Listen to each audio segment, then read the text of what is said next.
நேயர்களுக்கு வணக்கம்.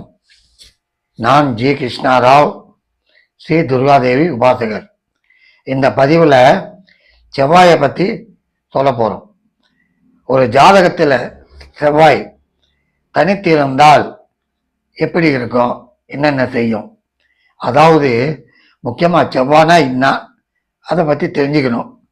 செவ்வாய் ரத்தத்துக்கு சம்பந்தப்பட்டவன், எலும்புக்கு சம்பந்தப்பட்டவன், பூமிக்கு சம்பந்தப்பட்டவன். அதே நேரத்தில் ஒரு உயர்ரக வாகனம் அதுக்கும் சம்பந்தம். ரெண்டாவது எதிர்பாரா விபத்து, ஆக்சிடென்ட், இதையெல்லாம் காட்டுறதும் அவன்தான். சொத்து சுகத்தில் தகராறு கோர்ட்டு வரைக்கும் இழுத்துட்டு போகிறதும் அவன்தான். யுத்தம் அவன்தான். எர்த்துக்விக் அவனே செய்வான். பூமி அதிர்வு, எர்த்துக்விக்கு அதெல்லாம் அவன்தான். உலகத்தை ஒரு பெரட்டி பெரட்டி கொடுக்குறவன் செவ்வாய். பயங்கரமான கிரகம். ஆமா, ஒரு இமை நேரத்தில் பிரட்டி அடித்து விடும் செவ்வாய். ஆம், அந்த செவ்வாய் சகோதரக்காரன், சகோதரி, சகோதரன், அதை பற்றிலாம் கூட சொல்லக்கூடியது தான். ஆமாம், உடன் பிறந்தவர்கள் அவர்களை பற்றி சொல்லக்கூடிய ஒரு கிரகமும் செவ்வாய் தான். அந்த செவ்வாய் லக்னத்தில் இருந்தால் என்ன செய்யும்? பொதுவாக லக்னத்தில் செவ்வாய் இருந்தால் வீர தீரம், என்னை அடிக்க யாரும் இல்லை அப்படின்னு வாங்க. கோபம் ஜாஸ்தி இருக்கும். எடுத்த காரியத்தை முடிக்கணும். பரபரப்பு, டென்ஷன் அதிகரிக்கும். தான் மனசில் பட்டதை செய்துட்டு போவாங்க. ஆமாம், அந்த மாதிரி லக்ன செவ்வாய். அதே நேரத்தில் அவங்க உடல்நிலையை கவனிக்கணும். ஏன்னா லக்னத்திலே செவ்வாய் இருக்க, உடல்நிலையை கொஞ்சம் கவனிச்சுக்கணும். நிதான போக்கு இருக்கணும். இருந்தால் ரொம்ப நல்லது.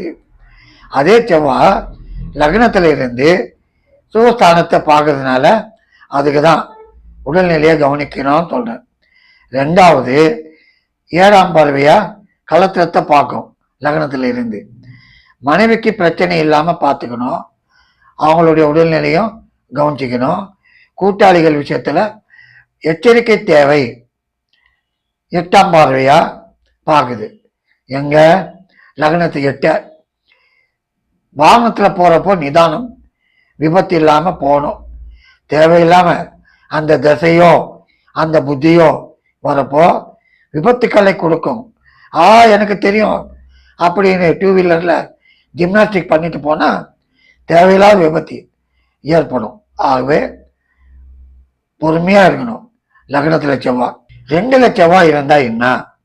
வாக்குஸ்தானத்தில் யாரால கேட்டாங்க?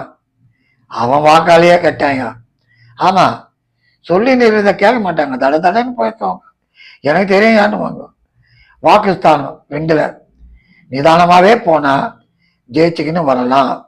அதே நேரத்தில் பணத்தையும் எப்படியோ சம்பாதிப்பாங்க. அதில் பஞ்சம் இல்லை. ரெண்டாவது, கண் உபாதை இல்லாமல் கொஞ்சம் பார்த்துக்கணும்.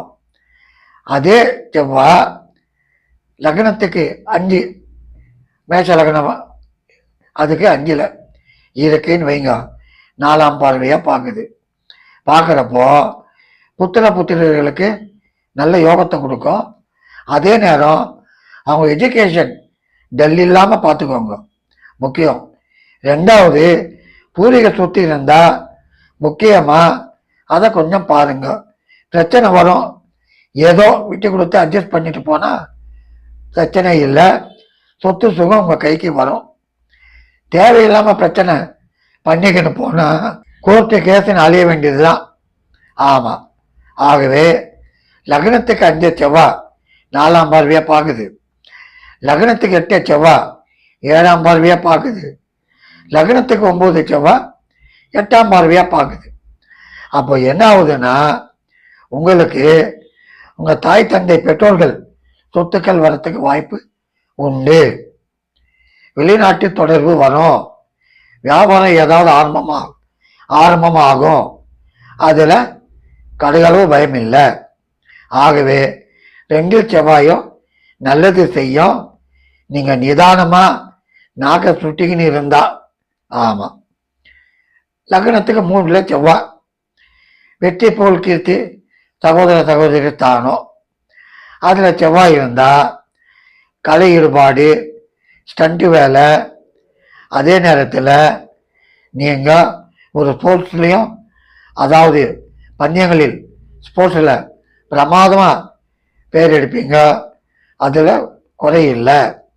ரெண்டாவது, லக்னத்துக்கு 6 4ஆம் பார்வையா பார்க்கறதுனால கடன் விஷயத்தில் கவனமாக இருங்க.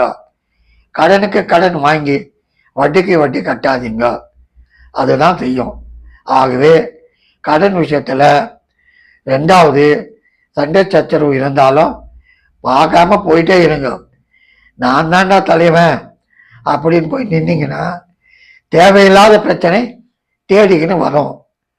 ரெண்டாவது, பாக்கியத்தை செவ்வாய் பார்க்குது. உங்களுக்கு பாக்கியங்கள் வரத்துக்கு வண்டி வீடு வாசல் வாங்குவீங்க, அதில் பயம் இல்லை, ஈஸியாக வாங்கலாம். அதே நேரத்தில் 10 ஜீவனஸ்தானத்தை செவ்வாய் 3ல் இருந்து பார்க்கறதுனால நல்ல தொழில், ஜவுளி தொழிலோ, உயரக வாகனங்கள் தொழிலோ, வண்டி வாகனங்கள் விற்கிறதோ அதெல்லாம் கூட செய்யலாம், நல்லா வரும். அடுத்து 4ல் செவ்வாய் இருந்தால் என்ன செய்யும்? 4 சுகஸ்தானம், வண்டி வீடு வாசல் வாகனம், தாயார், உங்களுடைய கல்வி எல்லாத்தையும் காட்டுறது 4வது ஸ்தானம் தான். அந்த 4ல் செவ்வாய் இருந்தால் முக்கியமாக தாயாருக்கு அப்பப்போ ஏதாவது உடல்நிலை பிரச்சனை வரலாம், ஆனால் உயிருக்கு ஆபத்து இல்லை. அதே நேரத்தில் வண்டி வாகன வீடு செலவுங்க காட்டும். உங்களுடைய எஜுகேஷன் கல்வி தடைபடலாம், தடைபட்டும் முன்னேறலாம், மேல் படிப்பு போகலாம். ரெண்டாவது, 4ஆம் பார்வையால் லக்னத்துக்கு 7 பார்க்குது. 7 கலத்தனம், கூட்டாளி, அதெல்லாம் காட்டக்கூடிய ஒரு இடம். அதே மாதிரி கலத்திர ஸ்தானம் அவங்களுக்கு நல்லது செய்யும். உடல்நிலையிலும் சில பிரச்சனைகள், சுகரோ பிரஷரோ ஏதாவது கொடுக்கலாம். ஆகவே அதில் கவனம் தேவை. 10ல் செவ்வாய் பார்வை பார்க்கறதுனால தொழில் பட்டு இருந்தாலும் இனிமேல இல்லைடா தொழில், அவ்வளோதான், தீர்ந்து போச்சு, கடையை கட்டின்னு போக வேண்டியதுதான் அப்படின்னு நீங்கள் மன விரக்தியாக இருந்தாலும் அந்த 4ல் இருக்கிற செவ்வாய் மன தைரியத்தை கொடுத்து அந்த தொழிலை துவங்க செய்யும், நல்லா இம்ப்ரூவ்மெண்ட் கொடுக்கும், பிரமாதமாக வளர்ச்சி கொடுக்கும். லாபஸ்தானத்தை பார்க்குது 8ஆம் பார்வையா.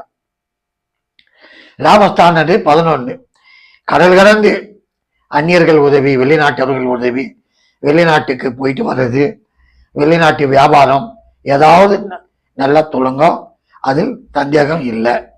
ஆகவே லக்னத்துக்கு கேந்திரத்தில் 4ல் செவ்வாய் நல்லதே செய்யும். சரி, லக்னத்துக்கு 5ல் செவ்வாய் என்ன செய்யும்? பூர்வீக புண்ணிய புத்திரஸ்தானத்தில் செவ்வாய் இருந்தால்